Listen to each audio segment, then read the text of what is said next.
Hi all welcome to ക്രിക്കറീന. Syed Mushtaq Ali trophy ഇപ്പോൾ പുരോഗമിച്ചുകൊണ്ടിരിക്കുകയാണ്. ഇന്ന് നടന്ന മത്സരത്തിൽ ഒരു കിടിലൻ വിജയം സ്വന്തമാക്കാൻ കേരളത്തിന് കഴിഞ്ഞിട്ടുണ്ട്.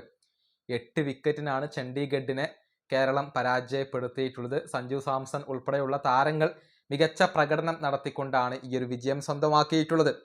അതായത് ആദ്യം ബാറ്റ് ചെയ്ത ചണ്ഡീഗഡ് 10 വിക്കറ്റ് നഷ്ടത്തിൽ 120 റൺസ് മാത്രമാണ് എടുത്തിട്ടുള്ളത്. KM ആസിഫിന്റെ ഒരു പ്രകടനം അവിടെ എടുത്തു പറയേണ്ടതുണ്ട്. അതായത് 3 വിക്കറ്റുകൾ മത്സരത്തിൽ വീഴ്ത്താൻ അദ്ദേഹത്തിന് കഴിഞ്ഞു. 16 റൺസ് മാത്രം വഴങ്ങിക്കൊണ്ടാണ് 3 വിക്കറ്റുകൾ വീഴ്ത്തിയത്. അതേസമയം അങ്കിത് ശർമ്മയും വിഘ്നേഷ് പുത്തൂരും 2 വിക്കറ്റുകൾ വീഴ്ത്തിയിട്ടുണ്ട്. മറുപടി ബാറ്റിങ്ങിന് ഇറങ്ങിയ കേരളം വളരെ വേഗത്തിൽ തന്നെ ഈ ഒരു ലക്ഷ്യം മറികടന്നു എന്നുള്ളതാണ്. 2 വിക്കറ്റ് നഷ്ടത്തിൽ 10.4 ഓവറിൽ 121 റൺസ് കേരളം എടുക്കുകയായിരുന്നു.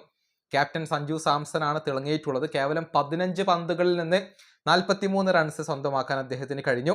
2 ഫോറുകളും 5 സിക്സറുകളുമാണ് ഈ ഒരു ഇന്നിങ്സിൽ സഞ്ജു നേടിയിട്ടുള്ളത്.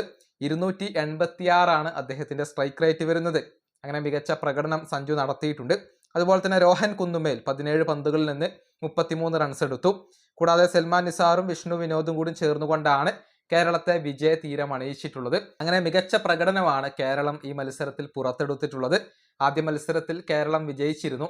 എന്നാൽ രണ്ടാമത്തെ മത്സരത്തിൽ കേരളത്തിന് പരാജയം ഏറ്റുവാങ്ങേണ്ടി വന്നിരുന്നു. പക്ഷേ ഇപ്പോൾ വീണ്ടും കേരളം വിജയ വഴിയിലേക്ക് തിരിച്ചെത്തിയിരിക്കുകയാണ്. ഈ വീഡിയോ അവസാനിപ്പിക്കുന്നു. അടുത്തൊരു വീണ്ടും കാണാം.